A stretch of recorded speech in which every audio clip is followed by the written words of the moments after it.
livres, je n'ai lu que 3 livres depuis le début de l'année. Je sais, c'est vraiment pas beaucoup, surtout que ce sont vraiment des tout petits livres. Bon, là, actuellement, je suis en train d'en lire un 4e.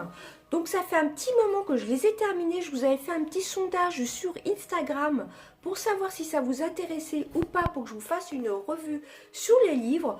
Vous avez été à environ 80% ou 78% la semaine dernière à me dire que ça vous intéressait. Donc, je vous en parle. Alors, premier livre, c'est celui de Elena Varvello, Ce qu'il reste. Donc, c'est le livre de poche. Un perturbant rural noir, sauce piémontaise du Figaro Magazine.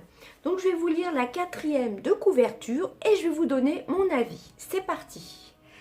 Donc, en août 1978, l'été où j'ai rencontré Anna Trabuyot, mon père a entraîné une fille dans les bois. Il s'était arrêté avec sa fourgonnette sur le bord de la route avant le coucher du soleil et il lui avait demandé où elle allait. Il lui avait dit de monter. Elle a accepté qu'il la dépose parce qu'elle le connaissait. Ponte, nord de l'Italie, cet été-là, Elia Furanti, 16 ans, est en proie aux affres de l'adolescence, ses amitiés fragiles, ses questionnements, ses premiers émois amoureux. Mais au-dessus de ces profonds tourments plane l'ombre d'un drame familial. Infiniment plus grand, 30 ans après, Elia raconte cet été où tout a basculé et ce qu'il en reste. Donc, c'est une histoire qui se passe donc en Italie, au nord de l'Italie, si je me souviens bien. Donc, Elia, moi au départ, j'ai cru que c'était une fille. En fin de compte, c'est un garçon. Donc, c'est l'histoire des parents d'Elia. Donc, comme vous comprenez bien, son père, alors ça commence, son père commence à boire. C'est une histoire un peu tragique. C'est une histoire tragique tout simplement. Donc, son père commence à boire. Il perd son travail car l'usine où il travaillait ferme. Après, là-dessus, il y a une jeune fille qui est retrouvée morte, si je ne me trompe pas, dans les bois, tout simplement. Elia donc voit son père un peu absent. Il fait un peu style qu'il va chercher du travail, mais il s'absente fréquemment, surtout le soir, pour de longs moments dans la journée. Donc c'est une histoire assez sombre. La femme d'Elia est vraiment très amoureuse donc de son mari, donc du père d'Elia. Voilà. Et comment vous dire, donc elle ferme un peu les yeux sur le comportement inhabituel de son mari qui ne recherche pas de travail, qui s'absente pour un long moment, qui sombre dans l'alcool. Là-dessus, Elia tombe amoureux tout simplement d'une femme, on va dire, plus âgée que lui. Voilà. Et je ne vais pas plus vous spolier. Le déroulement de l'histoire se passe plutôt bien. Mais je trouve que la fin reste quand même décevante. Voilà, c'est ce que j'ai pensé. C'est mon avis à moi pour ce livre qui n'est pas très long, hein, qui fait 250 pages. 252 pages. Mais j'ai trouvé que le début était assez prometteur, mais la fin est néanmoins assez décevante. Donc c'est une histoire plutôt dramatique d'un adolescent qui voit son père complètement sombrer dans l'alcool. Voilà, et il apprend plus tard que son père a fait... enfin, vous découvrirez l'histoire, hein. Voilà, donc c'est l'histoire d'une jeune fille découverte dans les bois. Donc je pense que vous aurez compris que c'est lui qui l'a enlevée, mais pas que. Enfin, voilà, la trame de l'histoire est plutôt bien, mais la fin est très très décevante. Donc je suis quand même un peu déçue par ce livre, surtout par la fin. Le début était assez captivant, le milieu aussi, mais la fin, franchement, je ne m'attendais pas du tout à ça. Voilà. Donc ensuite, deuxième livre, c'est Arnaud Guillon, En amoureux. Alors c'est pareil, c'est un petit pavé, hein, c'est toujours le livre de poche. Voilà. C'est un petit pavé de même pas 182 pages. Donc comme vous voyez, j'ai vraiment pas beaucoup lu depuis le début de l'année, hein. Cela date de janvier et février, je crois, j'ai dû les finir il y a un petit moment. C'est pour ça que je me souvenais plus trop bien. Enfin, je sais que ça m'avait pas trop plu, mais je ne veux pas non plus trop vous spolier. Enfin bref, donc Arnaud Guillon, c'est cette couverture-ci en amoureux. Je vous lis la quatrième de couverture. Paul et Ninon se rencontrent un soir chez des amis, alors que le premier se remet d'une rupture et que la seconde s'ennuie dans son mariage. Ils succombent à l'attirance qu'ils éprouvent l'un pour l'autre. Faite de promenades et de rendez-vous, leur histoire commence à Paris, que l'été a vidé de ses habitants. Et si nous partions en amoureux, propose un jour Ninon. Cette idée enchante Paul. Ninon ne connaît pas les Cyclades. Paros, avec sa nature sauvage, et sa mer turquoise, est l'endroit rêvé pour l'amour. Mais l'amour réserve parfois des surprises, et le paradis peut devenir l'enfer. De sa plume délicate, Arnaud Guillon explore les vertiges du désir et met au jour la complexité des êtres. Alors, je vous lis les petites annotations. Un sacré talent, on ne lâche pas et on se trouve piégé dans un trompe-l'œil de haute volée. C'est par Jean-Baptiste Aran du magazine littéraire. Alors ensuite, Arnaud Guillon a du style et de l'élégance, une manière feutrée et sensuelle d'embrasser les intermittences du cœur de Alexandre Fillon du magazine Lire. Donc c'est Paul et Ninon. Donc Paul, comme je vous ai lu, se remet difficilement d'une rupture et Ninon s'ennuie dans son mariage. Donc ils se rencontrent tous les deux un soir chez des amis. Ninon a un petit garçon qui doit avoir 3 ou 4 ans, il me semble. Donc, ils se fréquentent. Voilà, ils se fréquentent environ, ils se voient de temps en temps, car donc Ninon est mariée, hein, tout simplement. Donc, l'histoire se déroule plutôt bien. Voilà, donc Ninon un soir dit à Paul, et si on se faisait un petit voyage à Paros, donc en Grèce. Voilà, ils vont se retrouver en Grèce. Et là, la tournure de l'histoire qui démarrait bien au début va changer. Voilà, je ne vous en dis pas plus pour ce livre. Donc après, on va découvrir ce qui va se passer dans ce livre. Voilà, donc c'est un livre assez prometteur. Pareil, j'ai été assez surprise de la fin. Je suis un peu restée sur ma faim pour ce livre, tout simplement. Mais c'est vrai que c'est un livre qui fait 180 pages. C'est écrit assez gros, la lecture est assez fluide. J'ai bien aimé la plume de Arnaud Guillon. Voilà, c'est une histoire assez captivante. Je vous spoil pas plus, je vous spoil un peu moins que ce livre-ci. Mais j'avoue que la fin m'allait quand même je suis quand même restée sur ma faim. Voilà, je ne m'attendais pas à une fin un peu comme ça. Donc je suis un petit peu mitigée pour ce livre, mais néanmoins, pour l'instant, ces deux livres-ci sont plutôt bien. J'ai plutôt préféré celui-ci, qui est un peu plus fluide, que celui-ci qui est un peu plus dur et qui m'a quand même assez déçue. Celui-ci m'a quand même laissé sur la faim, mais c'est quand même une très bonne lecture. Et ensuite, énorme coup de cœur pour ce dernier livre que j'ai lu. C'est de Michel Bussy, Ne lâche pas ma main. Donc, je vais vous lire la quatrième de couverture. Donc là, c'est un plus gros pavé qui fait 400... Je l'ai fini il n'y a pas très longtemps, celui-ci. Je l'ai fini début de la semaine dernière. Il fait 437 pages. Je vais vous lire la quatrième de couverture. Alors, il faut savoir que j'avais lu un premier livre de Michel Bussy. J'avais pas trop aimé l'histoire. Alors, je ne pourrais plus vous dire le titre du livre. J'en ai plusieurs d'ailleurs dans ma pile à lire justement de Michel Bussy. Donc, je vais vous lire la quatrième de couverture. Alors, c'est donc l'édition Pocket. Alors, Michel Bussy, Ne lâche pas ma main. Un couple d'amoureux dans les eaux turquoises de l'île de la Réunion. Farniente, panier, soleil. Un cocktail parfait. Pourtant, le rêve tourne court. Quand Liane disparaît de l'hôtel, son mari Martial devient le coupable idéal.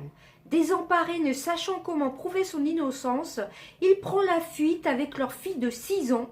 Pour la police, cela sonne comme un aveu. La course-poursuite au cœur de la nature luxuriante de l'île est lancée. Bussy développe tout son talent en suspense et en personnage à fondre l'âme. Petite notation par le magazine Le Point. Un auteur machiavélique tissant jusqu'à la dernière page des intrigues remarquablement bien ficelées par Philippe Blanchet par le Figaro Magazine. Alors, j'ai adoré ce livre. C'est vraiment mon premier coup de cœur de cette année. Donc, c'est Liane et Martial qui partent donc en voyage à l'île de la Réunion. Voilà, donc ça se déroule bien. Ils sont à l'hôtel. Ils ont plutôt une très bonne situation. Voilà, comment vous dire. Donc, ça se passe très très bien. Et un jour, Liane monte dans sa chambre. Et ne redescend pas, 2 heures après, ne redescend pas. Et donc, Martial monte dans la chambre pour voir ce que fait sa femme. Malheureusement, il n'a pas les clés, car c'est Liane qui a les clés. Donc, au bout de quelques minutes, en frappant à sa porte, Liane ne répond pas. Il va voir à la réception pour que quelqu'un lui ouvre la porte.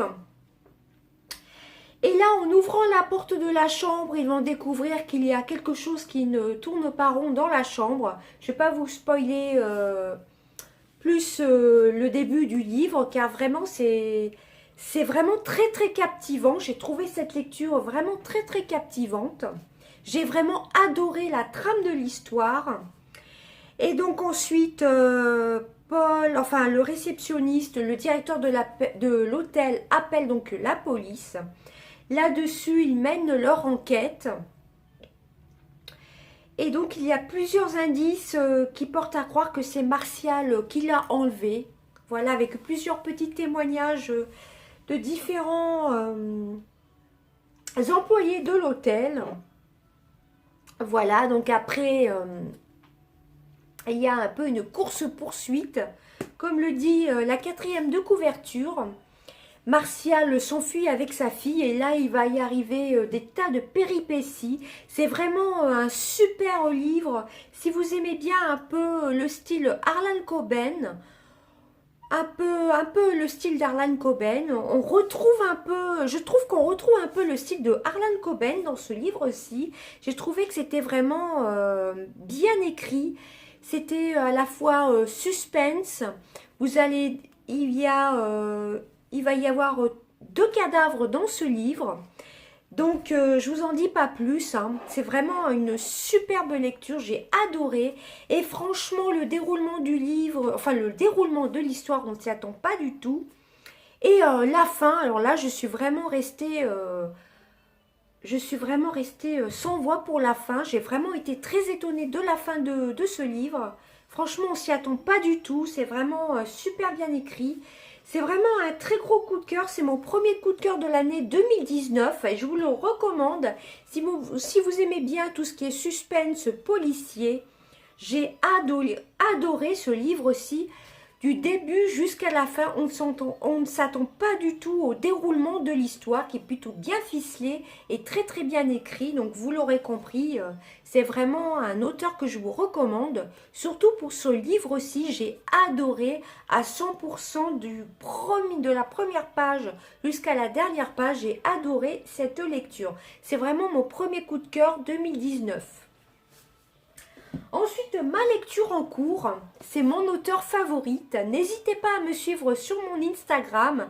Je vous laisserai dérouler la petite flèche sous la vidéo. Mon auteur favorite, c'est Camilla Lackberg, La Cage Dorée. Je l'ai eu entre autres pour la fête des mères. C'est l'un de mes cadeaux de la fête des mères. Voilà, donc je vais vous lire. Alors, j'en suis qu'au tout début. Hein. Petite parenthèse. Le petit marque-page, c'est moi qui l'ai fabriqué. Voilà, bon, c'est tout simple, mais je l'aime beaucoup. Voilà, je l'ai fabriqué, voilà. Tout simplement, c'est l'un de mes marque-pages préférés. Donc, je vais vous lire la 4e de couverture, donc j'en suis à une 50aine de pages. J'adore cet auteur, franchement, ses histoires me captivent, c'est un peu thriller, suspense, c'est un peu roman noir, un peu, j'adore.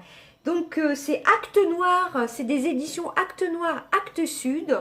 J'en ai plein de Camilla Lackberg en livre, en plus petit bouquin, je sais plus ce que c'est comme édition, enfin bref. Là j'ai vraiment voulu l'avoir pour la fête des mères. Voilà, c'est donc Actes Sud, il vient de sortir il y a peut-être 1 ou 2 mois, il me semble. Il est sorti en avril 2019, donc je vais vous lire la 4e de couverture. Donc ça, c'est ma lecture en cours. Donc quand je l'aurai fini, je vous dirai, je vous ferai mon petit bilan de ce livre-ci. Donc La Cage dorée. La vengeance d'une femme est douce et impitoyable, c'est la petite notation. Un mari parfait, une fille adorable et un appartement de luxe dans l'un des quartiers les plus chics de Stockholm. Il faut savoir que donc Camilla Lackberg, excusez-moi, Camilla Lackberg est une auteure suédoise. Donc tous ses livres se passent en général à Fallbacka, si je ne me trompe pas. Ça se prononce Fallbacka, je crois. Ça se passe toujours en Suède, tout simplement. Je vais voir s'il y a une petite annotation sur l'auteur. Là, je crois qu'il n'y est pas dans ce livre-ci. Mais allez voir sur Internet. C'est une de mes auteurs favorites. Donc, La Cage dorée. La vengeance d'une femme est douce et impitoyable. Un mari parfait, une fille adorable et un appartement de luxe dans l'un des quartiers les plus chics de Stockholm. Faye semble tout avoir, mais de sombres souvenirs de son enfance à Fallbacka. C'est pas tellement évident car ça s'écrit F-J-A, etc. Fallbacka, moi je le prononce comme ceci, mais je ne sais pas si ça se prononce comme cela. Alors, mais de sombres souvenirs de son enfance à Fallbacka la hantent et elle se sent chaque jour un peu plus prisonnière d'une cage dorée. La femme forte et ambitieuse qu'elle était autrefois, excusez-moi, a tout abandonné pour Jack. Lorsqu'il l'a trahi, son univers s'effondre. Du jour au lendemain, elle se retrouve sans rien. D'abord complètement anéantie, elle décide de rendre coup pour coup et se met à échafauder une vengeance impitoyable. Retraçant le destin poignant d'une femme trompée et exploitée qui prend sa vie en main, La Cage dorée est un cocktail palpitant de trahison, de rédemption et de vengeance. Camilla Lackberg, ah voilà la petite notation de l'auteur. Camilla Lackberg est l'une des auteurs les plus lues au monde. Les 10 livres de la série Fallbacka se sont vendus à plus de 23 millions d'exemplaires dans 60 pays. C'est également une femme d'affaires et l'une des fondatrices de la société d'investissement Invest in Air, qui lutte contre les écarts de salaire entre hommes et femmes et s'engage auprès de femmes entrepreneuses. Avec La Cage dorée, Camilla Lackberg franchit un nouveau palier dans sa carrière d'écrivaine en mettant en scène une protagoniste inoubliable et en délivrant un message ouvertement féministe. Voilà, roman traduit du suédois par Rémi Cassaigne. Donc moi, j'en suis qu'au début où donc c'est l'histoire de Faye qui ne s'appelle pas Faye, mais on le découvre au début du livre. On ne sait pas trop ce qui s'est passé dans son enfance. On voit qu'il y a quelque chose qui la perturbe. Donc là, j'en suis à une 50aine de pages, la page 55. Et là, elle est encore avec son mari. Voilà, mais... Là, elle est plus comme au début de son mariage, elle a un peu un surpoids, donc elle se laisse un peu aller, voilà, j'en suis qu'au début du livre. Donc le début du livre est assez prometteur et apparemment après, comme on lit, comme je vous ai lu la 4e de couverture, elle va donc se faire plaquer, en gros c'est ça, par son mari. Et donc là, j'en suis qu'au début, mais le début est assez prometteur. J'avoue que moi, de toute façon, j'ai jamais été déçue par les livres que j'ai lu de Camilla Lackberg, que j'ai découvert pour la petite info il y a 3 ans et j'avais dévoré ces livres. Alors je ne les ai pas lus dans l'ordre, voilà. Et j'en ai encore 4 dans ma pile à lire, même 5 dans ma pile à lire. Voilà, mais j'adore vraiment cet auteur, donc là j'en suis vraiment au début. Et en 2 jours et demi, j'en suis déjà à 54 pages. Bon, c'est pas non plus, j'ai pas lu non plus beaucoup, hein. Mais franchement, à mon avis, je veux vraiment le dévorer ce livre-ci, car c'est vraiment, là je peux le dire, mon auteur favorite. Donc si vous aimez tous ces suspens, tout ce qui est suspense, un peu thriller, un peu vraiment avec une histoire, pas forcément une histoire romantique, et ben franchement, je vous recommande Camilla Lackberg. Voilà. Et si vous aimez tout ce qui est suspense, thriller, policier, je vous recommande vraiment Michel Bussy, qui est vraiment mon gros coup de cœur pour ce début de l'année 2019. Et ben voilà, j'espère que mes résumés de mes livres n'auront pas été trop brouillons. Je ne sais jamais comment bien m'exprimer pour les livres, pour les résumés des livres. J'espère que néanmoins ça vous aura plu et que ça vous aura donné envie de les lire, pourquoi pas, surtout ce livre-ci que je vous recommande. Et ces 2 livres-ci sont bien aussi, hein. Malgré pour celui-ci je suis quand même un petit peu déçue, mais ils sont très bien néanmoins, hein. Mais je vous recommande à 100%, bon là j'en suis qu'au début, mais comme je vous dis, je suis jamais déçue par Camilla Lackberg et Michel Bussy. Alors là c'est vraiment une superbe révélation. Franchement, du début à la fin, j'ai pas vu venir la fin. Vraiment, c'est très captivant. Et à chaque page, on ne s'attend pas au déroulement de l'histoire qui est vraiment assez imprévisible. Voilà. Et ben, j'espère que ça vous aura plu. Et je vous retrouve prochainement dans une prochaine vidéo. Tout simplement, je vous fais des gros bisous. Bye bye.